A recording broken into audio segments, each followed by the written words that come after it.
Friends, बहुत बहुत स्वागत है हमारे यूट्यूब चैनल एस.एल. स्टडी पर। दोस्तों, मध्य प्रदेश के डेली करंट अफेयर्स में चर्चा करने वाले हैं। 29 जुलाई 2022 के जितने भी इंपॉर्टेंट करंट अफेयर्स होंगे इस वीडियो में डिस्कस करने वाले हैं। पीडीएफ के लिए हमारे टेलीग्राम ग्रुप ज्वाइन कर सकते हैं, जिसकी लिंक आपको डिस्क्रिप्शन में मिल जाएगी। और साथ ही दोस्तों, हर क्वेश्चन से रिलेटेड इंपॉर्टेंट फैक्ट भी चर्चा कर चलेंगे, तो वीडियो के अंत तक बनी रही। चलिए देखते हैं दोस्तों क्वेश्चन दोस्तों, हाल ही में राष्ट्रीय उद्यानों के प्रबंधन में कौन सा राज्य शीर्ष पर है? तो दोस्तों, इसका राइट आंसर है option number A, Madhya Pradesh. दोस्तों, राष्ट्रीय उद्यानों के प्रबंधन में शीर्ष राज्य है, आपको याद रखना ऑप्शन नंबर ए करेक्ट है। डिटेल में चर्चा करें दोस्तों तो सभी वन्य जीवों में बाघ को विशाल हृदय वाला संभावित प्राणी माना जाता है। यही गर्व की बात है कि देश में सबसे ज़्यादा बाघ मध्य प्रदेश में है। मध्य प्रदेश को बाघ प्रदेश का दर्जा मिला है। अंतर्राष्ट्रीय बाघ दिवस 29 जुलाई को मध्य प्रदेश के लिए विशेष महत्व का दिन है। और बाघ दिवस 29 जुलाई को मनाए जाने का निर्णय दोस्तों 2010 में सेंट पीटर्सबर्ग में बाघ सम्मेलन में किया गया था। इस सम्मेलन में बाघ की आबादी वाले 13 देशों में वादा किया गया था कि वर्ष 2022 तक बाघों की आबादी दोगुना कर देंगे। इस लक्ष्य को प्राप्त करने के लिए मध्य प्रदेश में बाघों के प्रबंधन निरंतर उत्तरोत्तर सुधार महत्वपूर्ण है। और मध्य प्रदेश में देश में सबसे अधिक संख्या है 526 दोस्तों, आपको याद रखना है। और इसके बाद कर्नाटक में 524 और उत्तराखंड में 442 के साथ तीसरे नंबर पर है। वह देश और विशेष रूप से मध्य प्रदेश के लिए गर्व की विषय है। और मध्य प्रदेश ने टाइगर राज्य दर्जा हासिल करने के साथ ही राष्ट्रीय उद्यानों में संरक्षित क्षेत्रों के प्रभावी प्रबंधन में देश में शीर्ष स्थान प्राप्त किया है, तो आपको याद रखना है। इसके अलावा सतपुड़ा टाइगर रिजर्व को यूनेस्को की विश्व धरोहर की संभावित सूची में शामिल किया गया है, तो ये भी आपको याद रखना है। और भारत सरकार द्वारा जारी टाइगर रिजर्व की प्रभावशील मूल्यांकन रिपोर्ट के अनुसार पेंच टाइगर रिजर्व में देश में सर्वोच्च रैंक हासिल की है, ये भी आपको याद रखना दोस्तों। और बांधवगढ़ कान्हा संजय सतपुड़ा टाइगर रिजर्व को सर्वश्रेष्ठ प्रबंधन वाली टाइगर रिजर्व माना गया है। इस राष्ट्रीय उद्यानों में उपबंधन योजना को विचारणीय तरीकों से अपनाया गया है, तो दोस्तों आपको याद रखना है। दोस्तों, बात करें इंपॉर्टेंट फैक्ट के बारे में, तो दोस्तों मध्य प्रदेश से प्रमुख राष्ट्रीय उद्यानों की स्थापना का आपको याद रखना है।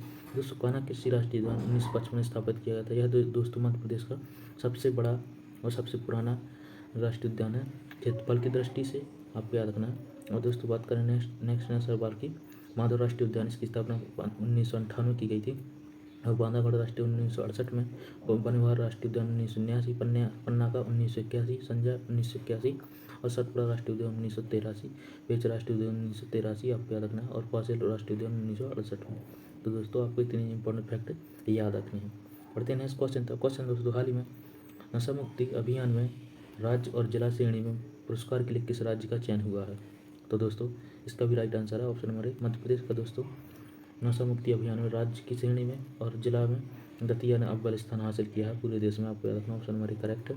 डिटेल में चर्चा करें दोस्तों, मुख्यमंत्री शिवराज सिंह चौहान ने केंद्र सरकार द्वारा नशा मुक्ति के क्षेत्र में मध्य प्रदेश को सर्वश्रेष्ठ प्रदर्शन वाले राज्य के रूप में चुने जाने पर प्रदेश की जनता को बधाई दी। और मुख्यमंत्री श्री चौहान ने कहा कि केंद्रीय सामाजिक न्याय अधिकारिता मंत्रालय की तरफ से हाल ही में कार्रवाई की गई ग्रेडिंग में NBA नशा मुक्त भारत अभियान राज्य श्रेणी पुरस्कार मध्य प्रदेश चयन और जिला श्रेणी पुरस्कार दतिया के श्रेष्ठ प्रदर्शन को महत्वपूर्ण उपलब्धि बताया है। उन्होंने कहा कि प्रदेश में इस क्षेत्र में जन जागृति के प्रयास बढ़ाए जाएंगे, तो दोस्तों आपको याद रखना है। दोस्तों, बात करें इंपॉर्टेंट फैक्ट के बारे में, तो दोस्तों विश्व ड्रग दिवस दोस्तों 26 जून को मनाया जाता है, आपको याद रखना है। और दोस्तों, इस बार की 2022 की थीम आपको याद रखनी है, स्वास्थ्य और मानवीय संकटों में मध्य प्रदेश ड्रगों की चुनौतियों का समाधान। तो दोस्तों, यह 2022 की थीम है। और दोस्तों, विश्व ड्रग दिवस की शुरुआत दोस्तों 26 जून 1989 से की गई थी, तो आपको याद रखना है, इंपॉर्टेंट दोस्तों। नेक्स्ट क्वेश्चन दोस्तों, हाल ही में हैदराबाद में 24वें वर्ल्ड एजुकेशन समिट में प्रदेश के उच्च शिक्षा विभाग को कौन सा अवार्ड मिला है? तो दोस्तों, 24वें वर्ल्ड एजुकेशन समिट में मध्य प्रदेश को दोस्तों government sector initiative award to promote digital learning का अवार्ड दिया गया है, ऑप्शन नंबर भी करेक्ट है दोस्तों। बढ़ते हैं डिटेल की तरफ दोस्तों, तो उच्च शिक्षा क्षेत्र में मध्य प्रदेश ने राष्ट्रीय स्तर पर बड़ी उपलब्धि हासिल की है। हैदराबाद के 24 वर्ल्ड एजुकेशन समिट में प्रदेश के उच्च शिक्षा विभाग को government sector initiative award to promote digital learning का पुरस्कार मिला है, आपको याद रखना दोस्तों। इनोवेशन इन एजुकेशन विषय पर अंतर्राष्ट्रीय समारोह में आयुक्त उच्च शिक्षा श्री दीपक सिंह ने पुरस्कार ग्रहण किया। प्रदेश को यह पुरस्कार राष्ट्रीय शिक्षा नीति के परिप्रेक्ष्य में डिजिटल लर्निंग के क्षेत्र में उत्कृष्ट कार्य के लिए मिला है, तो आपको याद रखना दोस्तों। बात करें मध्य प्रदेश से शिक्षा विभाग की, तो दोस्तों मध्य प्रदेश के वर्तमान उच्च शिक्षा मंत्री हैं मोहन यादव जी, आपको याद रखना है। और दोस्तों, केंद्रीय शिक्षा मंत्री की बात करें तो वह धर्मेंद्र प्रधान जी, तो आपको याद रखना है दोनों। बढ़ते हैं नेक्स्ट क्वेश्चन दोस्तों, हाल ही में मध्य प्रदेश के किस जिले की डॉक्टर रीनू ने मिसेज इंडिया फार्म आइकन का खिताब जीता है? तो दोस्तों इसका राइट आंसर है ऑप्शन नंबर ए। भोपाल की दोस्तों डॉक्टर रीनू ने मिसेज इंडिया फार्म आइकन का अवार्ड जीता है, आपको याद रखना है, ऑप्शन नंबर ए करेक्ट है। डिटेल में चर्चा करें दोस्तों तो भोपाल की रीनू यादव ने Goa Mrs India farm icon का खिताब जीता। इसके लिए साइंस एजुकेशन के विशेष काम करने वाले 14 देशों की 20 महिलाओं को चुना गया था, तो आपको याद रखना है। और दोस्तों बात कर रीनू जी की, तो दोस्तों इनका जन्म अनूपपुर जिले में हुआ था जो कि 1982 में, और वर्तमान में भोपाल में रहती है, आपको याद रखना है। दोस्तों बात करें गोवा की, तो दोस्तों गोवा राज्य की स्थापना 30 मई 1987 में की गई थी, और दोस्तों इसकी राजधानी पणजी है, आपको याद रखना है। और मुख्यमंत्री प्रमोद सावंत है और राज्यपाल सत्यपाल मलिक, तो दोस्तों आपको याद रखना है। दोस्तों आपने मैप में दिख रहा होगा गोवा। पढ़ते हैं नेक्स्ट क्वेश्चन तक। क्वेश्चन दोस्तों, हाल ही में किस जिले की कनिका देश में सबसे कम उम्र की सेल्फ मेड महिला बनी है?